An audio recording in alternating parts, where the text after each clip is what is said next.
వృషభ రాశి వారికి ఈ వారం అనుకూలమైనటువంటి గ్రహస్థితి ఉన్నది. రాశియాత్తు 2వ స్థానంలో ఉన్నటువంటి గురు బుధులు యోగిస్తూ ఉన్నారు. శనేశ్వరుడు యోగిస్తూ ఉన్నారు. రాహు అనుకూలంగా ఉన్నారు. చంద్రబలం ఉన్నది.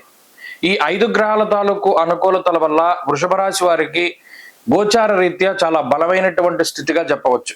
అయితే ఈ రాశి వారిలో అర్ధాష్టమ కుజుడు కేతువుల యొక్క యుతి ఇది కొంత ప్రభావాన్ని చూపెడుతుంది. భాగ్యహాని భయం క్రూరం బంధువైరం ధనక్షయం అన్నది శాస్త్రం. ముఖ్యంగా చతుర్థ భావం అనేటువంటిది చాలా కీలకము. వృత్తి, విద్య, బంధువులు, తల్లిగారు లేదా గృహము, మాతృబలము, సుఖము వీటికి సంబంధించిన స్థానం. అందు కుజగ్రహ సంచారం కొంత మానసికమైనటువంటి శారీరకమైనటువంటి ఇబ్బందులను కలగజేయడానికి అవకాశం ఉంటుంది. ఇక్కడ మిగతా గ్రహస్థితి చాలా బాగుండటం వల్ల, అనగా మిగతా 5 గ్రహాల తాలూకు దీర్ఘ సంచార గ్రహాల తాలూకు అనుకూలతలు ఉండడం వల్ల ఈ కుజకేతువుల వల్ల వచ్చినటువంటి చిన్నపాటి సమస్యలు ఏమన్నా ఉన్నా కూడా వారు తగ్గించగలుగుతారు. ఉదాహరణకి కుజుడు చతుర్థ భావమందు ఉద్యోగంలో ఒత్తిడిని కలిగించి ఆ ఉద్యోగం మార్పుకు కానీ లేదా ఉద్యోగపరమైనటువంటి ఇబ్బందులనైనా సృష్టించి ఉద్యోగాన్ని తీసేసినా కూడా మనస్సౌఖ్యం యశోవృద్ధి సౌభాగ్యం చ ధనాగమ, గురుడు వెంటనే ఆర్థిక పరిపుష్టిని కలిగించడానికి ఇంకొక మంచి ఉద్యోగాన్ని ఇస్తాడు. లేదు శని లాభస్థానంలో ఉండి ఏదైనా రిఫరెన్స్తో కూడిన ఉద్యోగాన్ని ఇస్తాడు. లేదు విదేశాల్లో ఉండి ఉద్యోగం కోల్పోయి అక్కడ ఏదైనా మనం ఉండడానికి అనిశ్చితి నెలకొన్నప్పుడు వెంటనే శని రాహువులు మీకు ఏదో ఒక విధంగా కాపాడుతూ ఉంటారు.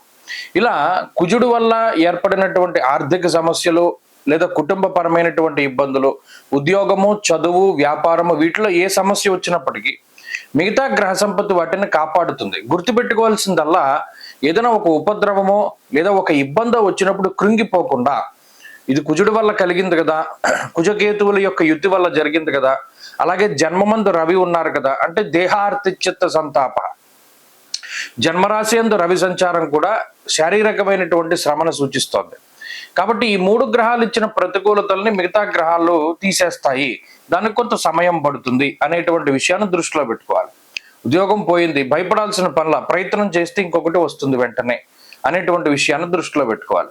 అది ఉద్యోగ పరంగా, వ్యాపార పరంగా, చదువు పరంగా ఎటువంటి సమస్యలు ఉన్నప్పటికీ సమస్యలు వస్తాయి, అనుభవిస్తారు, తిరిగి వాటి నుండి అతి తొందరగా బయటపడతారు. ఏదైనా అనారోగ్యం వస్తుంది, తిరిగి తొందరగా రికవరీ అయ్యేటువంటి విధంగా ఈ గ్రహస్థితి ప్రోత్సహిస్తుంది.